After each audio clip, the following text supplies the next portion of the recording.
สบายดีทุกคนหลังปีใหม่มาเนาะเฮาก็บ่มีเวลาอีหลีเนาะบ่ได้เฮ็ดคลิปต่อเนื่องมื้อนี้ก็แบบญาติเวลาแบบเฮ็ดอาหารตอนเช้าก็เลยมาถ่ายคลิปและทั้งถ่ายแล้วก็ทั้ง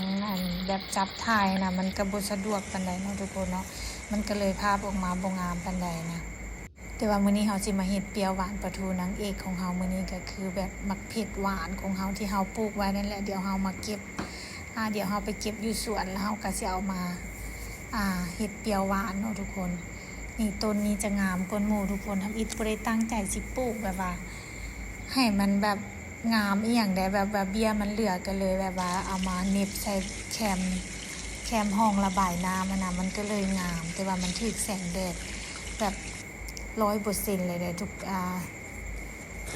อยู่หลังบ้านนะ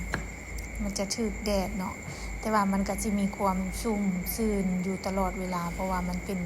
ใกล้กับห้องระบายน้ำนะอันนี้เฮาก็สิเฮ็ดปลาทูอันนี้เป็นปลาทูหน้างอคอหักเนาะแซ่บได้ปลาทูยี่ห้อนี้แซ่บหลายที่ว่าเฮาซื้อมาแต่ตลาดปอดเนาะปลาทูซื้อกับแพงเลยทุกคนปลาทูซื้อฮู้บ่เดี๋ยวนี้ 65,000 ได้แต่ไซส์ใหญ่แบบนี้นะแต่ว่ามันก็แซ่บเนาะไซส์ใหญ่ปานนี้ซีนมันสิหลายแล้วมันก็สิแบบเนื้อมันสิแน่นนะสำหรับเปรี้ยวหวานปลาทูก็สูตรไผสูตรมันเนาะทุกคนบางคนอาจจะใส่ซอสมักเล่นซอสมักเผ็ดนำนะแต่ว่าอันนี้บางเทื่อก็ใส่บางเทื่อก็บ่ได้ใส่เนาะมื้อนี้บ่มีก็บ่ใส่แต่ว่าเฮาก็สิใส่มักเล่นใส่หัวหอมแดงใส่ผักบัวใหญ่อันละน้อยเนาะทุกคนเนาะแล้วก็สิมีมักเผ็ดหน่อยนึงเพราะว่าเฮ็ดแต่ตัวเดียวเนาะเฮ็ดให้แม่เพราะว่าปลาทูมันก็ตัวใหญ่นะมันก็กินบ่หมดดอกทุกคนเพราะว่าอันนี้สิแบบเราก็สิกินครึ่งหัวเนาะอันนี้ก็สิกินครึ่งหางก็สิแบ่งกันวันนี้แล้วก็สิเฮ็ดแกงนำเฮ็ดแกงอีหยังว่าแกงมากกัน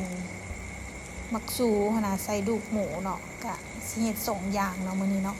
แล้วก็เราก็สิมีสลัดน้อยนึงอยู่ในตู้เย็นที่ว่าเฮ็ดให้เราเมื่อวานนี้เนาะก็สิมี3อย่างเนาะมื้อนี้เนาะเครื่องปรุงเขาก็สิบ่มีหยังหลายดอกมีซีอิ๊วน้ำมันหอยแล้วก็ขนอน้อยนึงเนาะแล้วก็มีน้ำตาลอันนี้ก็สิใส่ประมาณนี้เพราะว่าแม่เพิ่นสิบ่มักแบบว่าพวกซอสอีหยังหลวงหลายนะแต่ว่ารสชาติมันออกมาแซ่บเลยทุกคนมักเผ็ดนะจะบุกขิวเนาะเวลาเฮาปลูกเองนะแต่ว่าเวลาเฮาไปซื้อนะบางเทื่อมันยังมีกลิ่นขิวกลิ่นแห้งนะอันนี้บ่เลยอันนี้แซ่บทุกคนอันนี้ต้องดั่งไฟอยู่ลุ่มเลยเนาะบ่ทันได้เฮ็ดเฮือนครัวอีหยังก็บ่ทันแล้วก็เลยแบบว่าไฟมันก็บ่แห้งก็ดั่งไฟเฮ็ดกินต้มน้ำให้แม่ตู่แต่ตอนเช้านะก็มาเฮ็ดกินสำหรับคลิปก็มีเท่านี้แล้วทุกคนอย่าฟ้าลืมกันเด้อทุกคนบ๊ายบายมาพบกันใหม่ในคลิปหน้าคือว่าแหละมื้อนี้เฮาสิมาแกงมักซูนให้แม่ตู่นำก็สิมีอาหาร3อย่างสลัดก็สิมีแต่เมื่อวานนี้แหละเนาะบ๊ายบายเด้อ